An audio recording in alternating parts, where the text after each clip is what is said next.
welcome you to the Oklahoma 4-H State 4-H Record Book Workshop. Today, we're going to talk about the State 4-H Record Book and what goes into each piece of that record book.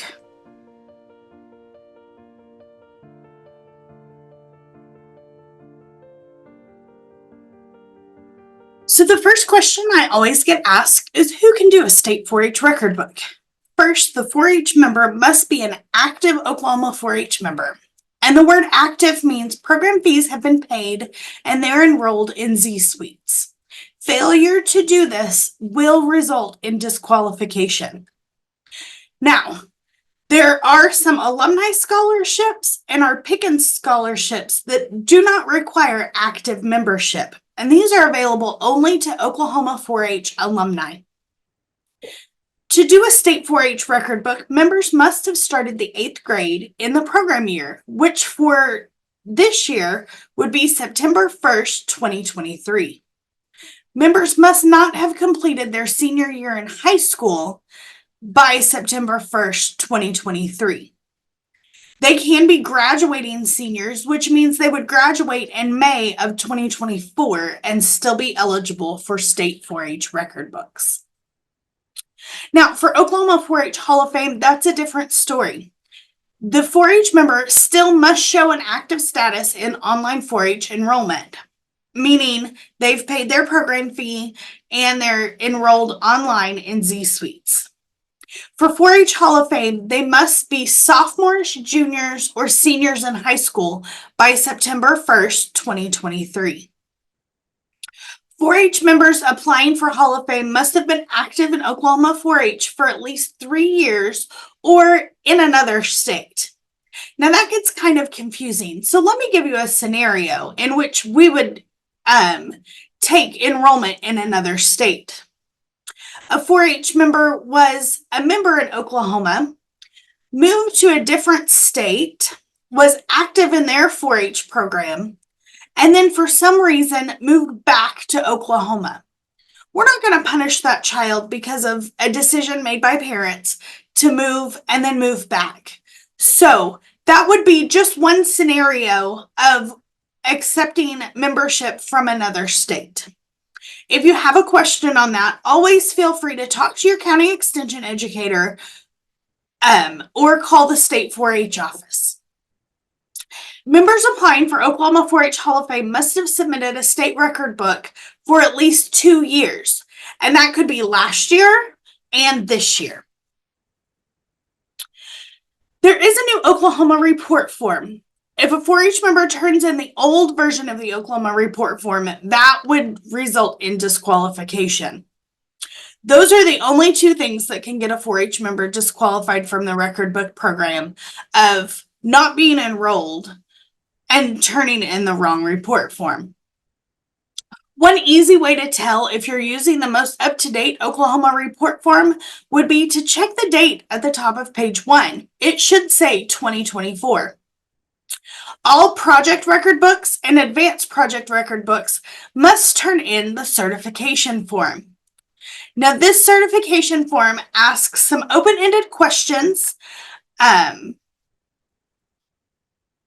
in the news information sheet. The certification form is what used to be called the signature page, and it gives anything that a 4-H member can be deducted points for in a sign-off, and then signatures of the 4-H member, their parent, and the extension educator. Now, electronic signatures are accepted on the certification form. Now, I talked about the news information sheet. The certification form now includes the news information sheet. This sheet includes some open-ended questions like, tell us about your favorite civic engagement project, or 4-H inspires me to ...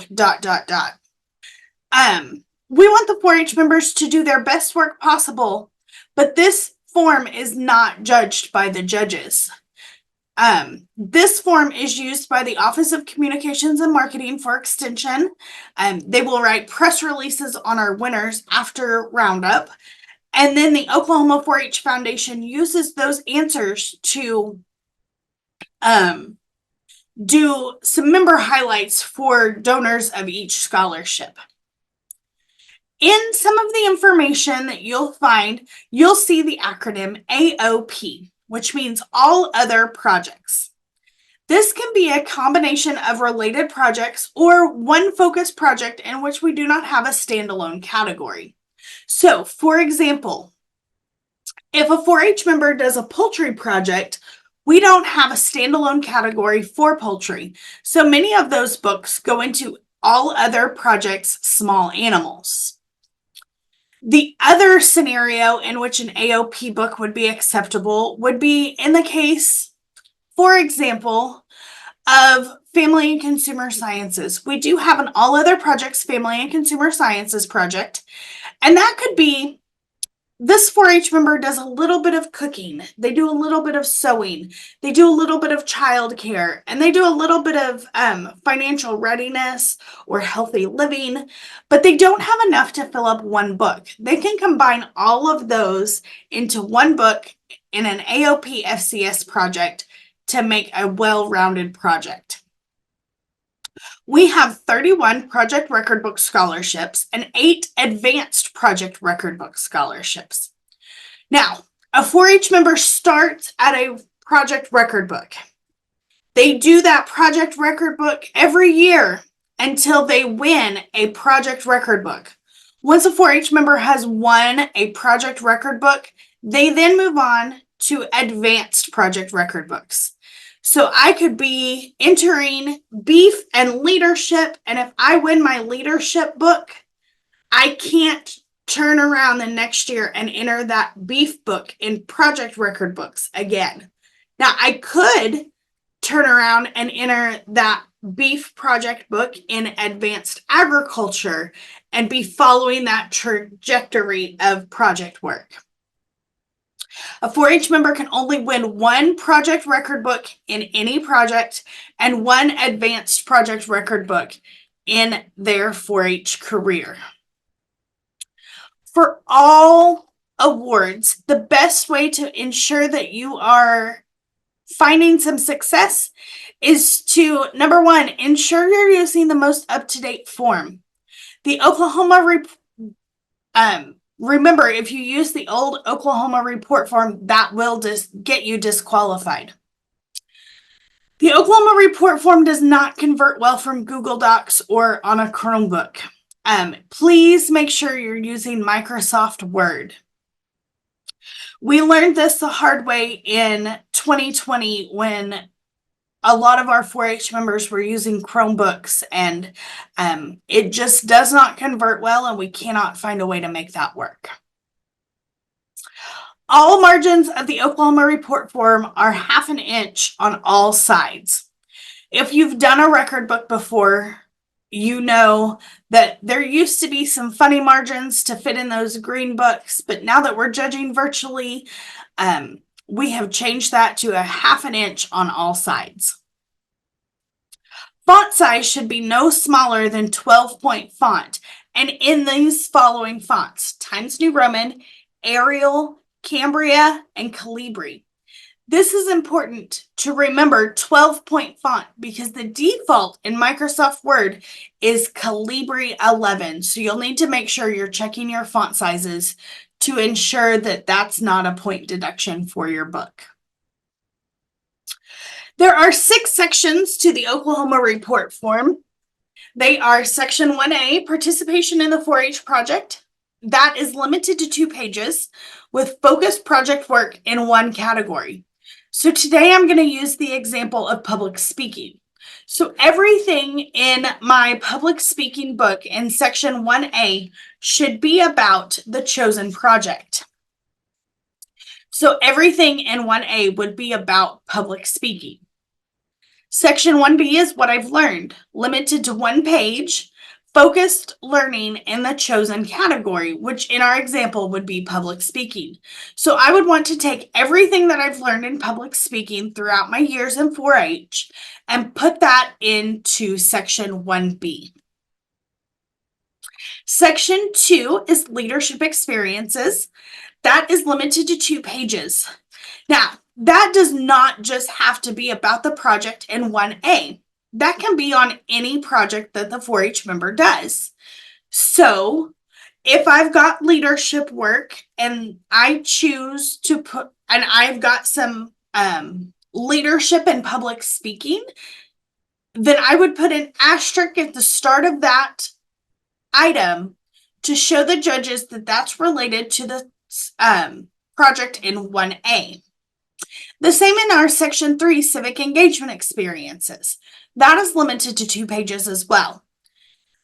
If I've got some civic engagement that involved public speaking, then I would put that asterisk in front of that item to show the judges that that's related to the project in 1A. Section 4 is awards in all 4-H projects. This is limited to half a page. Like awards may be combined. When you download the Oklahoma report form, you'll find a box or a chart in section 4 and 5. And 4 and 5, because they're half a page, they're on the same page. Don't add any lines to that box. That is exactly half a page, and we've given you the amount of space that you can use. So like awards may be combined, which means if I got 200 first place fair entries from 2011 to 2017, I can put that on one line, not take up a ton of space, but still have that award in my record book. Section 5 is non-4-H experiences, and that is also limited to half a page. And this is where 4-H members show us the other things that they've done. So Section 1A, let's go a little more in depth. This is limited to 2 pages.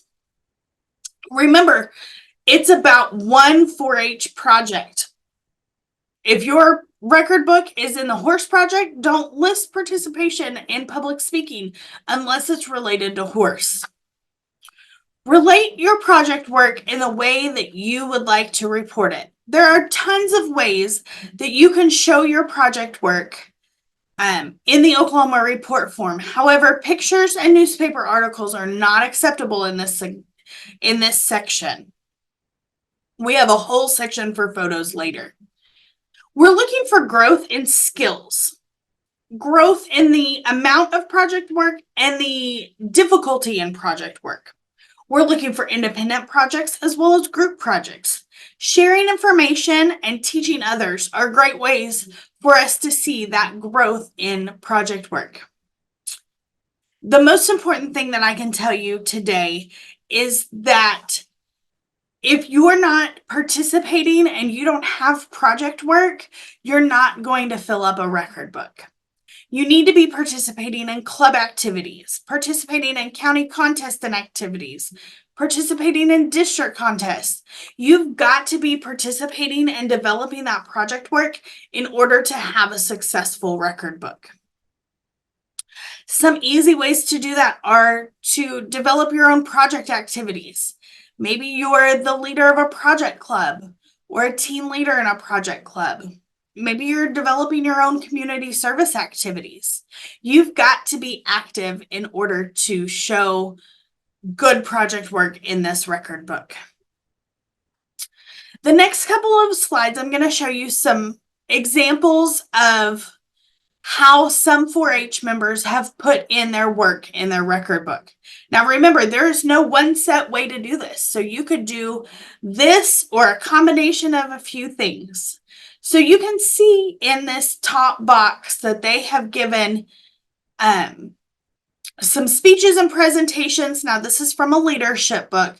So they have totaled those by year and put that in a chart. That's a great way for us to see a big impact in a small amount of space.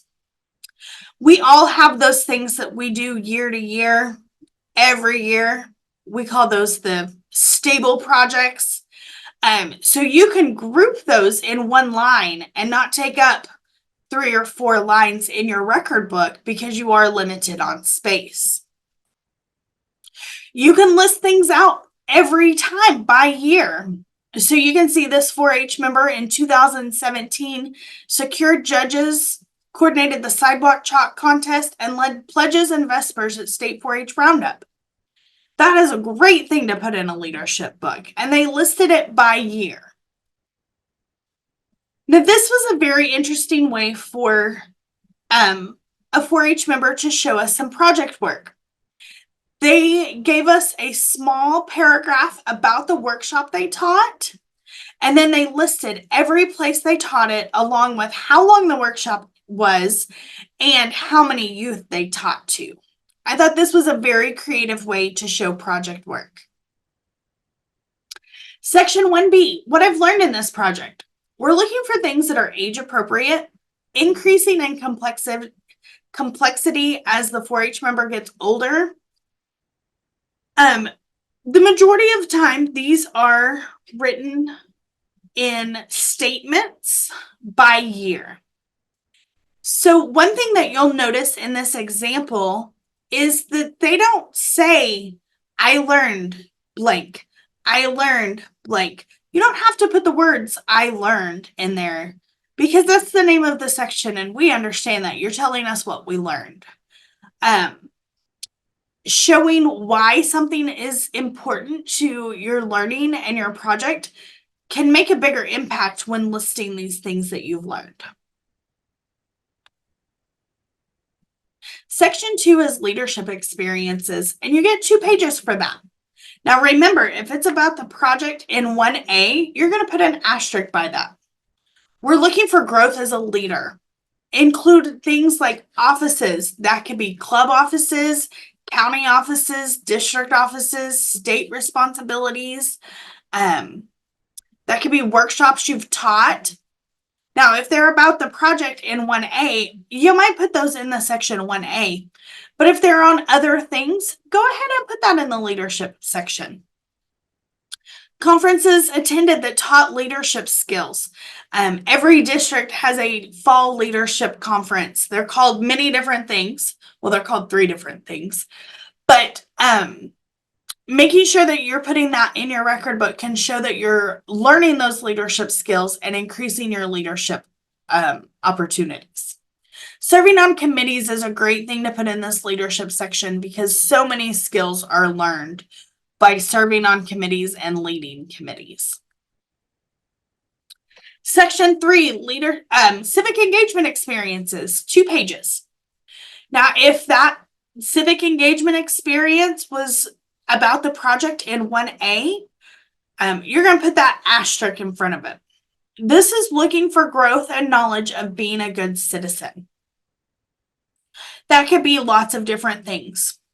We call it civic engagement because we're looking for community engagement. How are you working in your community to teach people or to solve a problem? Service, that could be community service or service learning, giving back to your community. Civic education, learning about the government and the way that works. Maybe you attended 4-H Day at the Capitol. Maybe you attended a county commissioner meeting. That is all part of civic engagement. And then personal development is how you're growing as a person and giving back to your community. You're looking for ways to grow as a citizen. Maybe you're helping with that democratic process. Maybe you're pointing people how to register to vote. Maybe you're finding that service project that fuels your passion and creating that. Maybe you're creating a community project in order to make your community a better place. Now, a lot of times where people get confused is the difference between leadership and civic engagement. So leadership, we're looking for things like teaching workshops, leading pledges, giving presentations. Now, we're looking for presentations of all types. However, in the record book specifically, if it's about the subject that you've reported in 1A, I'm probably going to put that in 1A. You don't have to. Non-project related presentations, if I'm working in public speaking, but then I'm giving a presentation about horse, that could be a great example of non-project related presentations. And civic engagement, we're looking for activities that help an individual or a group of people. Maybe you're collecting and donating items to a cause. Maybe you're completing tasks around the community. Maybe you're helping or assisting the elderly. We're looking for lots of different variety or things done or learned that made you a better citizen. Section 4 is awards in all 4-H projects. It's half a page and no more than the lines given. Remember, I've created that box to give you the exact amount of space that can be used. Like awards can be combined. So like I said earlier, if you had 200 first place entries in your 4-H career, you could just put that in one line. You're looking for achievements in the 4-H career. Maybe that's county medals. Maybe that's going on the CWF trip or going on the New Mexico trip. That can be a multitude of things, and we just want you to show what you're proud of. But don't go over half a page. Section 5 is non-4-H experiences, and this is half a page as well, and no more lines than given. We're looking for achievements and activities in other organizations. It could be school, it could be church, it could be community-based, it could be the honor roll, it could be dance class, it could be a lot of things. We're just looking for well-rounded 4-H members who are involved in 4-H and involved in other things. But we don't want you to go over half a page. Okay, give yourselves a pat on the back. You're done with the Oklahoma report form. But now we've got to do our 4-H story. The 4-H story is no more than 6 double-spaced pages. Margins are exactly the same as the Oklahoma report form, which is ½ inch on all sides. We used to have to put name, county, and project or title at the top, but that is not required anymore. And if you're in your older years, that just takes up some space. There is a 5-point deduction for too many pages, but it's 5 points per page. You go over 6 pages. So if you give 12 pages, that's 5 points per page that you went over. So 5 times 6. This is where we're looking for the human side of the project work that you just told us about in your Oklahoma report form. How did that make you feel? What would you do differently? What did you gain from that experience? We're going to start with the most important experience in the 4-H career. One thing that a lot of people do that I like to caution away from is starting with that, "Hi, my name is," and telling us a little bit about you. Give us that a little bit later in your 4-H story. Start with the best experience. What was most important? What did you like best about your 4-H experience? Maybe think about what your worst experience was and what did you learn from that experience? What would you do again if you were going to do this project again? Why did you choose your project or activity? And what advice would you give to others about your project? Now, if you're getting up there in your 4-H career, you might start thinking about where you want to go to college, what you want to do with your future. And putting that in your 4-H story is great. The photography section, no more than 3 pages, except for photography books, which gets an additional 10 pages, which means they get 13 pages.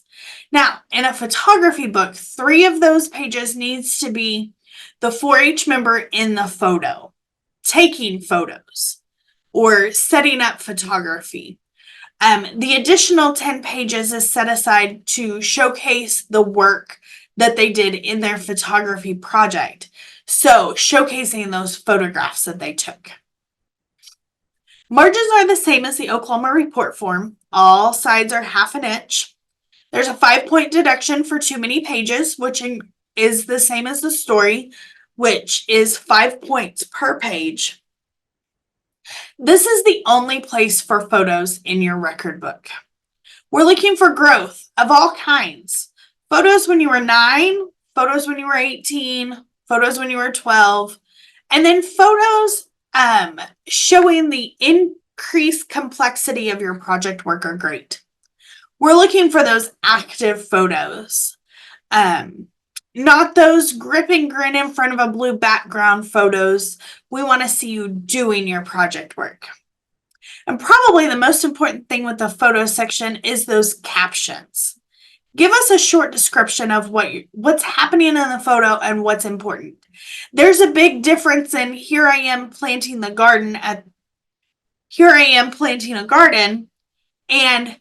I am planting the Centennial 4-H garden at the extension office, which my club was responsible for maintaining every month.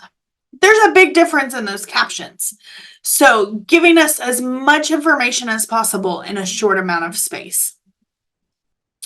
Now, no newspaper clippings are allowed in this section. Actually, newspaper clippings or scrapbook style pages aren't allowed anywhere in our record books. So no newspaper clippings. And with the addition of digital photos, the scrapbook style pages really gets confusing. So you can put a border around your photos. I suggest black. It helps your photos pop a little bit. You can even put a border around your caption. What you can't do is you can't put a page border or clip art or things to make those photo pages cutesy. So we've got some important dates. But the most important thing I want you to hear on this slide is whatever your county due date is that's your due date. Your educators still have some information to put in about each record book that's turned in for state competition. So whatever county deadline they give you, that is what we stick with. I've had a couple of calls over the years of my county extension office won't take my report form. And my first question is going to be, when was your due date? And we're going to back up our county educators on that. But the state due date is April 22nd, 2024 by noon. We will do virtual judging on May 14th, 2024. And then interviews will be live in Stillwater June 11th, 2024. If you're an adult, a certified volunteer, and you're interested in learning more about record books, I highly suggest signing up to judge record books, and that sign up is available on our website. That is one of the best ways to learn. If you've never judged record books before, I will partner you with somebody who has so that you get that learning as well. This concludes our presentations today. But if you've got questions or you're a little confused on something, I am more than happy to answer those questions. My phone number is 405-744-8888, or you can reach me at the email address on the screen. Happy record book season!